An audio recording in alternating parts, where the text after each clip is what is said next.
अस्सलाम वालेकुम स्टूडेंट्स, कैसे हो आप लोग। मैं अली हैदर, आपका कंप्यूटर साइंस का लेक्चरर। बेटा जी, आज हमने जो सेकंड चैप्टर कंप्यूटर कंपोनेंट्स हैं उसका जो अगला पार्ट है समर वेकेशन का, उसको डील करना है। तो सबसे पहले मूव करते हैं हम आज के कंटेंट्स पर। सबसे पहले हमने बात करनी है एमसीक्यूज़ पर, उसके बाद हमने बात करनी है शॉर्ट क्वेश्चंस पर, सबसे लास्ट पे हमने बात करना है लॉन्ग क्वेश्चन को।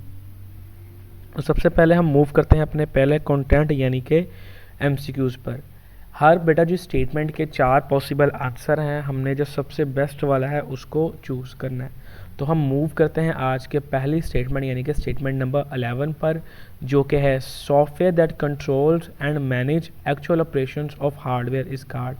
वो कौन से सॉफ्टवेयर हैं जो हार्डवेयर के अंदर होने वाले तमाम के तमाम ऑपरेशंस को कंट्रोल भी करते हैं और मैनेज भी करते हैं। Option number A application software, option number B system software, option number C package software, option number D none, इनमें से कोई भी नहीं। स्टेटमेंट नंबर 12 है which of the following is a system software. द जेल में से कौन सा सिस्टम सॉफ्टवेयर है। Option number A operating system, option number B language translator, option number C utility programs, option number D हमारे पास है ऑल, ये तमाम के तमाम। स्टेटमेंट नंबर 13 है which of the following is not an application software. 10 जेल में से कौन सा एप्लीकेशन सॉफ्टवेयर नहीं है। Option number A word processor, option number B spreadsheet, option number C database, option number D operating system. Statement number 14 है CPU is an example of, कि CPU मिसाल है। Option number A software, option number B program, option number C hardware, option number D none, इनमें से किसी की भी नहीं। स्टेटमेंट नंबर 15 है the brain of the computer that execute programme instruction is called, कि कंप्यूटर का दिमाग जो प्रोग्राम और इंस्ट्रक्शंस को एग्जीक्यूट करता है उसको हम कहते हैं। Option number A CPU, option number B RAM, option number C motherboard, option number D system unit. Statement number 16 है सीपीयू इज़ ऑल्सो कॉल्ड, कि सीपीयू को ये भी कहा जाता है। Option number A processor, option number B controller, option number C main memory, option number D none, इनमें से कुछ भी नहीं। स्टेटमेंट नंबर 17 है which of the following device is not inside the system unit.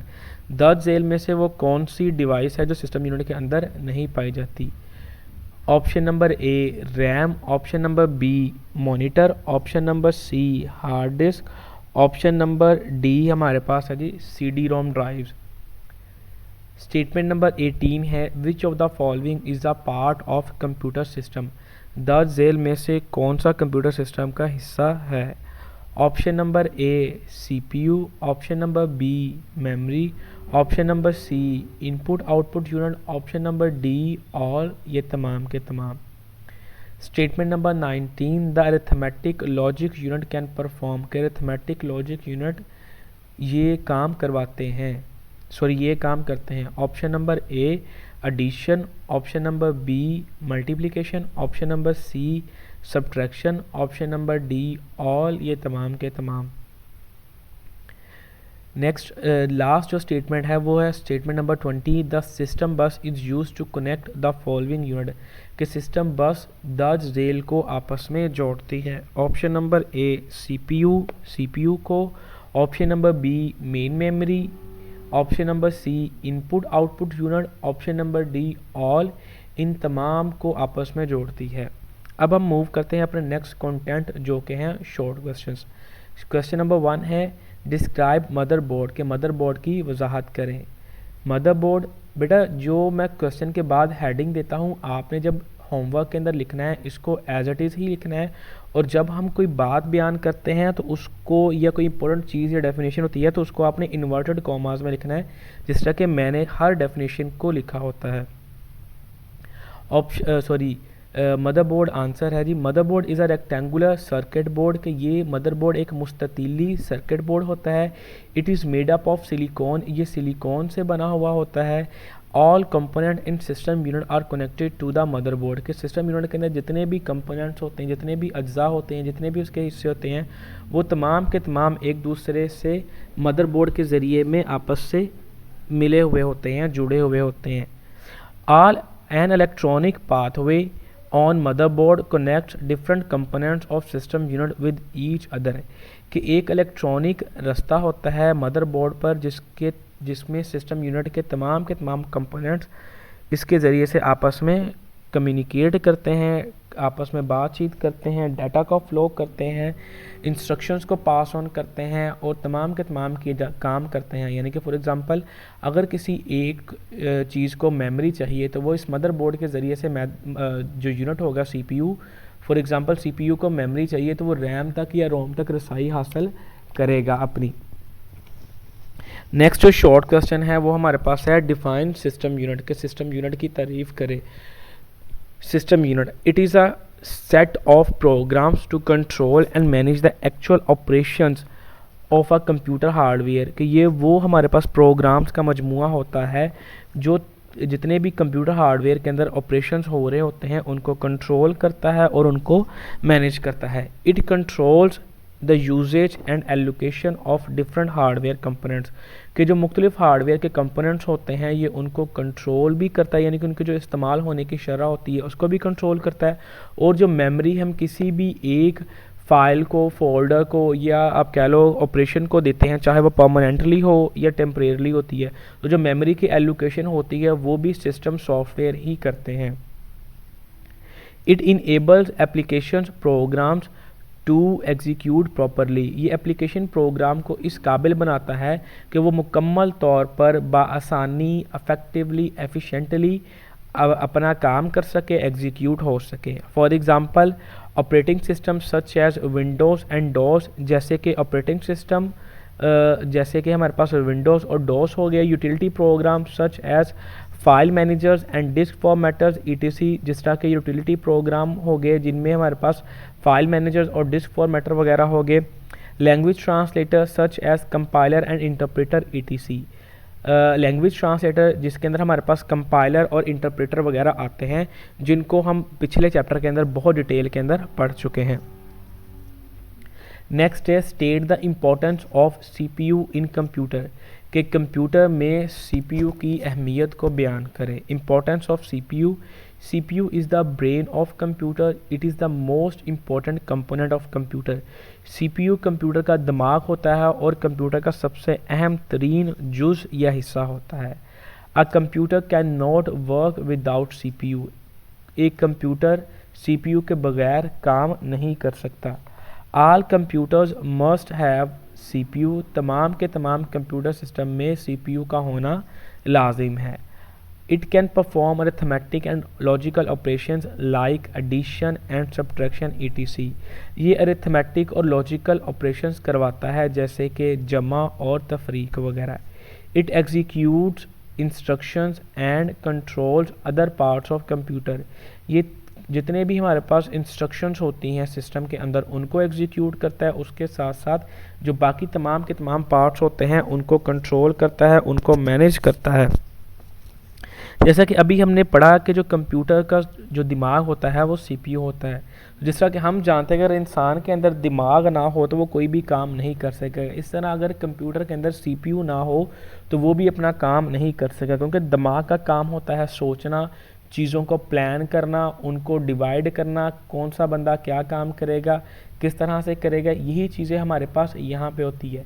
जब हमने सेकंड चैप्टर को detail में पढ़ा था तो वहाँ पे हमने CPU को डिटेल में पढ़ा था। हमने कहा था CPU के दो मेन पार्ट होते हैं, कंट्रोल यूनिट एंड ALU को आगे मज़ीद डिवाइड किया जाता है AU और LU के अंदर।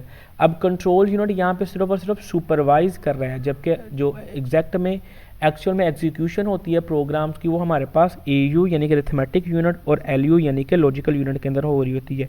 इस वजह से CPU का होना बहुत ही लाजिम है, अहम तरीन है।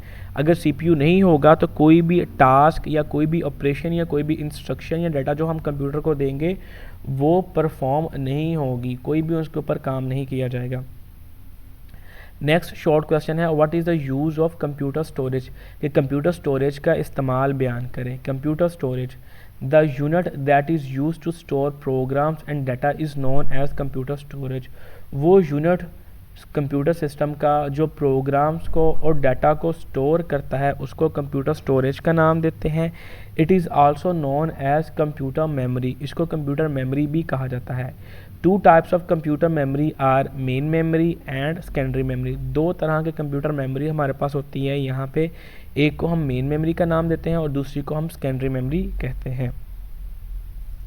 Define main memory, main memory की तारीफ करें। Main memory, a type of memory that is directly accessible by CPU is known as main memory. वो मेमोरी या मेमोरी की वो किस्म जिसको CPU डायरेक्टली बराह रास्त एक्सेस कर सकता है, उस तक रसाई हासिल कर सकता है, उसके डाटा को आप कह लो कि उस तक पहुंच सकता है, उसको हम मेन मेमोरी का नाम देते हैं। The contents of main memory are lost when the computer is switched off. जब हम कंप्यूटर को बंद करते हैं तो जितना भी डाटा मेन मेमोरी के अंदर पड़ा होता है वो ख़त्म हो जाता है, वो ज़ाया हो जाता है या वो उड़ जाता है। Data can be stored and retrieved in main memory is much faster than secondary memory because it is present on the motherboard। जो भी डाटा हम सिस्टम के ऊपर मेन मेमोरी के ऊपर स्टोर करते हैं या उससे रिट्रीव करते हैं वो ज़्यादा तेज़ी से होता है सेकेंडरी मेमोरी की निस्बत, क्योंकि जो मेन मेमोरी होती है वो मदरबोर्ड पर पाई जाती है। Its capacity is limited than secondary memory, इसकी जो कैपेसिटी होती है वो मखसूस होती है निस्बतन सेकेंडरी मेमोरी का। फॉर एग्जांपल रैम, जिस तरह के रैम होगी। सबसे लास्ट क्वेश्चन है आज का हमारे पास, शॉर्ट क्वेश्चन है। डिफाइन सेकेंडरी मेमोरी के सेकेंडरी मेमोरी की तारीफ करें। The secondary memory is use to store data and programs permanently, कि सेकेंडरी मेमोरी के अंदर जो डाटा और प्रोग्राम हम स्टोर करते हैं वो हमारे पास मुस्तकिल तौर पर होता है। It has the capacity of storing large amount of data and program, ये ज़्यादा कैपेसिटी के अंदर, ज़्यादा अमाउंट के अंदर डाटा को स्टोर भी करता है और प्रोग्राम्स को भी। It is also known as storage, इसको स्टोरेज का नाम भी दिया जाता है। फॉर एग्ज़ाम्पल HD, जिस तरह के हार्ड डिस्क हो गया, FD यानी कि फ्लॉपी डिस्क हो गया, CD रोम वगैरह। यहाँ पे हमारे पास बेटा जी, यहाँ पे एक बात मैं आपको मज़ीद बताता हूँ कि सेकेंडरी मेमोरी के अंदर जो डाटा एक दफ़ा हमने स्टोर कर दिया वो स्टोर ही रहता है, उसको जब तक यूज़र या प्रोग्रामर नहीं चाहेगा डिलीट नहीं होगा। लेकिन अगर हम बात करें मेन मेमोरी में तो जैसे ही हम कंप्यूटर को ऑफ़ करेंगे डाटा उड़ जाएगा, लेकिन सेकेंडरी मेमोरी के अंदर जब हम कोई डाटा स्टोर करते हैं, चाहे हम सिस्टम को ऑन रखें या ऑफ़ करें, उसमें से डाटा डिलीट नहीं होता। अब हमारा जो नेक्स्ट हमारे पास जो कंटेंट है वो है लॉन्ग क्वेश्चन, इसको हम डील करते हैं। सब आज का जो लॉन्ग क्वेश्चन है वो हमारे पास है जी, व्हाट इज़ सिस्टम बस, explain different types of system buses, कि सिस्टम बस क्या होता है, मुख्तलिफ़ किस्म की जो सिस्टम बसेस हैं उनको उनकी वजाहत करें। सबसे पहले हम डील करते हैं सिस्टम बस से। A computer system consist of different devices, the devices are connected together by a communication channel called bus. A bus consist of communication lines and और वायर्स, कि जो हमारा कंप्यूटर सिस्टम होता है वो मुख्तलिफ़ किस्म की डिवाइसेस आलात पर मुश्तमिल होता है। द डिवाइस, ये जो तमाम के तमाम डिवाइसेस और आलात होते हैं ये आपस में एक कम्युनिकेशन रस्ते, एक आप कह लो चैनल से मुराद यहाँ पे कोई भी चीज़ ज़रिया हो सकता है या जिसके ज़रिए से हम बातचीत करते हों, यानी कि जो डिवाइस होती है वो आपस में किस तरह से एक ख़ास जो आप कह लो चैनल के ज़रिए से कम्युनिकेट करती हैं, उसको हम बस का नाम देते हैं। अब जो बस होती है वो कम्युनिकेशन लाइंस और वायर्स पर मुश्तमिल होती हैं। अब ये जो हमारे पास डाटा जो होता है वो इनके ऊपर मूव करता है बिट्स के सूरत में, आगे उसको इलेक्ट्रिकल पल्सेस में कन्वर्ट किया जाता है एक यूनिट से दूसरे यूनिट तक लेके जाने के लिए। अब जो हमारे पास बसेस होती हैं वो कौन कौन से यूनिट्स को, वो हमारे पास सेंट्रल प्रोसेसिंग यूनिट को आपस में कम्युनिकेट करती है। सेंट्रल प्रोसेसिंग यूनिट में आगे कंट्रोल यूनिट और अरिथमेटिक एंड लॉजिकल यूनिट होता है। मेन मेमोरी हो गया, और मेमोरी यानी कि रैम और रोम को आगे आपस में इंटरलिंक करती है, इनपुट आउटपुट डिवाइसेस को आपस में इंटरलिंक करती है। यूजेस ऑफ सिस्टम बस, के सिस्टम बसेस के इस्तेमालात क्या क्या हैं। Bus is a common path to transfer data and commands between CPU, memory and input output devices. Bus एक सबसे आम तरीन रास्ता है जो डाटा को, कमांड्स को सीपीयू, मेमोरी और इनपुट आउटपुट डिवाइसेस के दरमियान में ट्रांसफ़र करता है, मुंतकिल करता है। It is also use to send और receive data from secondary storage such as hard disk and floppy disk. उसके साथ साथ इसको सेकेंडरी स्टोरेज यानी हार्ड डिस्क और फ्लॉपी डिस्क के अंदर डाटा को भी सेंड करने और वहाँ से रिसीव करने के लिए इस्तेमाल किया जाता है। यहाँ पे एक मैं बात बता दूँ कि जितनी हमारे पास, क्योंकि हम जानते हैं कि जो बसेस होती है वो कॉमन पाथवे हैं डाटा को सेंड करने के लिए और रिसीव करने के लिए, तो किसी भी बस के अंदर जितनी नंबर ऑफ़ लाइन्स होंगी वो उतना ही डाटा सेंड करने की एबिलिटी रखती है। फॉर एग्ज़ाम्पल अगर कोई बस है जिसके हमारे पास 8 लाइन्स है तो वो 8 बिट का डाटा एक यूनिट टाइम के अंदर सेंड करने की एबिलिटी रखती है। अगर हमारे पास ज़्यादा होंगी तो ज़्यादा बिट्स को ट्रांसफ़र करने की एबिलिटी रखेगा। नेक्स्ट टॉपिक है हमारे पास टाइप्स ऑफ बसेस। हमारे पास 3 टाइप्स ऑफ बसेस होती हैं। नंबर 1 डाटा बस, नंबर 2 एड्रेस बस और नंबर 3 कंट्रोल बस। इन तमाम को कलेक्टिवली सिस्टम बस का नाम दिया जाता है। डाटा बस, it is an electrical path that connects CPU, memory, input, output devices and storage devices। ये एक इलेक्ट्रिकल पाथ होता है जो CPU को, मेमोरी को और इनपुट आउटपुट डिवाइसेस को, आप स्टोरेज को और स्टोरेज को आपस में कनेक्ट करता है, एक दूसरे से जोड़ता है। इट इज़ मोस्ट कॉमन बस, ये सबसे ज़्यादा इस्तेमाल होने वाली बस है क्योंकि हम डाटा को हर वक्त सिस्टम के अंदर शेयर करते रहते हैं, कम्युनिकेट करते रहते हैं। इस वजह से सबसे ज़्यादा इस्तेमाल होने वाली बस डाटा बस ही होती है। It is use to carry data, ये डाटा को एक जगह से दूसरी जगह पे ले जाने के लिए इस्तेमाल होती है। The bus contains parallel lines, के बस जो होती है वो पैरेलल लाइंस पर मुश्तमिल होती है। The number of lines affect the speed of data transfer between different components, के जो बस डाटा बस के ऊपर मुख्तलिफ नंबर ऑफ़ लाइंस होती हैं वो ये तयन करती है कि हमारे पास कितना डाटा कंपोनेंट्स के दरमियान में सेंड होगा। अगर एक बस ज़्यादा नंबर ऑफ़ लाइंस कैरी करती है तो ज़्यादा डाटा को ट्रांसफ़र कर सकेगी और अगर कम लाइन रखती है तो वो कम डाटा को ट्रांसफ़र कर सकेगी। मिसाल के तौर पर एक डाटा बस है जो कि हमारे पास 16 उसके अंदर लाइंस है तो वो 16 बिट्स यानी कि 2 बाइट्स के डाटा को कैरी करने की एबिलिटी रखती है। लेकिन अगर हमारे पास एक डाटा बस है जो जिसके अंदर हमारे पास 32 लाइंस है तो वो 32 बिट्स यानी कि 4 बाइट को एक टाइम के अंदर डाटा को सेंड करने की एबिलिटी रखती है। जो हमारे पास पुरानी डाटा बसेस, पुराने सिस्टम के अंदर डाटा बसेस इस्तेमाल होती थी, उनकी जो कैरिंग कैपेसिटी होती थी वो बहुत कम होती थी, यानी कि वो 1 बाइट या फिर 8 बिट का डाटा एक टाइम के अंदर सेंड करने की एबिलिटी रखती थी। लेकिन जो मॉडर्न सिस्टम्स के अंदर डाटा बस इस्तेमाल हो रही है वो ज़्यादा डाटा को इस्तेमाल करने की एबिलिटी रखती हैं, यानी कि ज़्यादा डाटा को सेंड कर सकती हैं एक यूनिट टाइम के अंदर। Address bus, address bus is use to carry address information. It is a set of wires similar to data bus, कि एड्रेस बस हमारे पास एड्रेस इंफॉर्मेशन को कैरी करने के लिए इस्तेमाल की जाती है। इसमें भी हमारे पास डाटा बस की तरह ही सिमिलर वायर्स होती हैं, यानी कि वैसे ही आप कह लो तारे होती हैं या लाइंस होती हैं। It only connect central processing unit and memory, ये सिर्फ और सिर्फ सेंट्रल प्रोसेसिंग यूनिट और मेमोरी को ही आपस में जोड़ती है। ठीक हो गया मेरा बेटा, यानी कि यहाँ पे सिर्फ और सिर्फ हम एड्रेस को ही एक्सेस करने के लिए इसको इस्तेमाल किया जाता है। नेक्स्ट है the following steps take place when CPU needs data from memory, के दर्ज झेल इकदामात किए जाते हैं जब सीपीयू को मेमोरी से कोई ना कोई डाटा या हमारे पास कोई चीज़ चाहिए होती है। Step number 1, CPU places the address of required data on address bus, कि CPU एड्रेस बस के ऊपर जो उसको डाटा चाहिए होता है उसका एड्रेस रखता है। The address is carried to the memory, अब एड्रेस बस उस एड्रेस को मेमोरी के पास लेके जाती है।